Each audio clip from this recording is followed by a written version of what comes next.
Demain, commémoration de la Shoah, la traditionnelle journée. On va donner le programme avec Monsieur Eke dans un instant, et puis on va parler d'une adaptation théâtrale du journal d'une jeune fille qui était à Bergen-Belsen et qui s'appelait Hélène Baird. Madame Kessous, bonsoir. Bonsoir, merci. Bonsoir aussi, Monsieur Eke, bonsoir. Bonsoir, Monsieur Desclayer. Qui était Hélène Baird?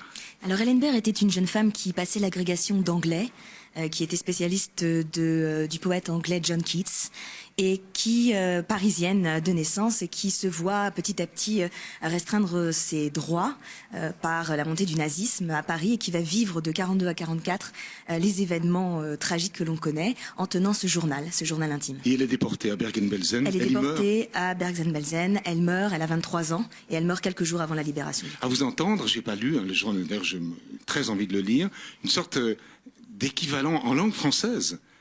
Par exemple, le journal d'Anne Frank. Alors effectivement, on a souvent comparé ce journal au journal d'Anne Frank. La grande différence, c'est qu'elle n'était pas cachée, donc elle peut vraiment décrire ce petit peuple français avec les points positifs et négatifs. La grande différence aussi, c'est qu'elle était profondément assimilée. Simone Veil dit que c'est son alter ego, donc on n'avait aucune conscience de faire partie d'une minorité religieuse. Est-ce qu'elle a côtoyé Simone Veil dans le camp? Non, elle n'a pas côtoyé Simone Veil, mais disons que c'est presque Hitler qui va lui rappeler qu'elle est juive. Alors, ça c'est demain avec le comédien Stéphane Fraisse, vous serez les deux, vous avez fait l'adaptation, la mise en scène, vous serez les deux. Comment on adapte ça pour en donner un peu un avant-goût de ce qui sera demain? Alors, je dois vous corriger, nous serons plusieurs comédiens en scène. J'ai la chance de jouer aux côtés de Stéphane Fraisse, et nous sommes les deux comédiens principaux, mais je veux rappeler la présence d'enfants, de 3 enfants, et d'une comédienne également.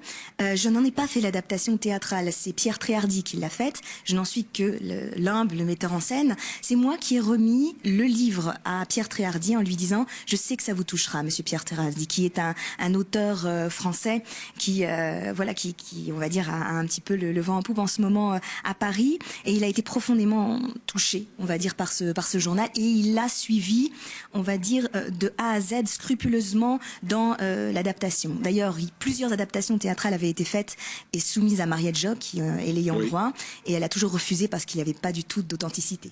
Alors moi, où, quand, comment? Alors, demain 20h. En commun. Demain 20h. Et comment? À pied, en voiture, en cheval.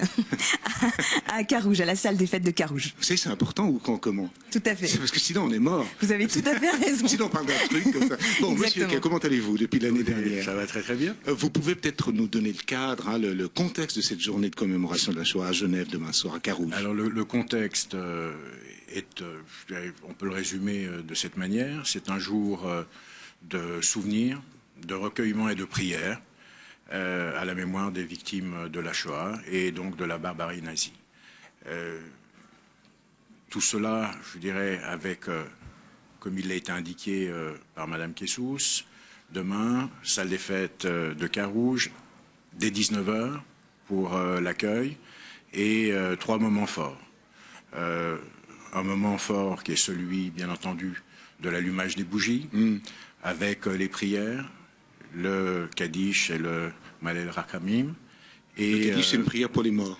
Alors, vous savez, le pour Kaddish, ceux qui ne connaîtraient pas. Pour ceux qui, alors, il faut le préciser, le Kaddish est une prière pour les morts, mais en fait, on ne parle pas de mort.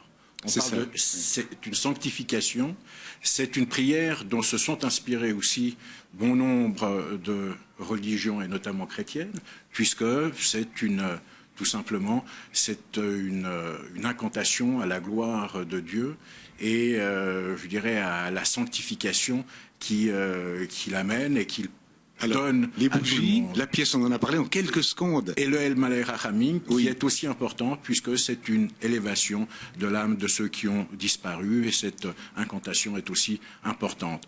Deuxième élément et point fort, l'hommage à Laszlo Somogy, qui était aussi un rescapé des camps, qui lui était survivant et qui malheureusement nous a quittés, mais dont la marque est restée très forte dans la communauté à Genève. Et bien entendu, la pièce avec Hélène Kessous, Stéphane Fraisse et d'autres acteurs et participants. Merci beaucoup.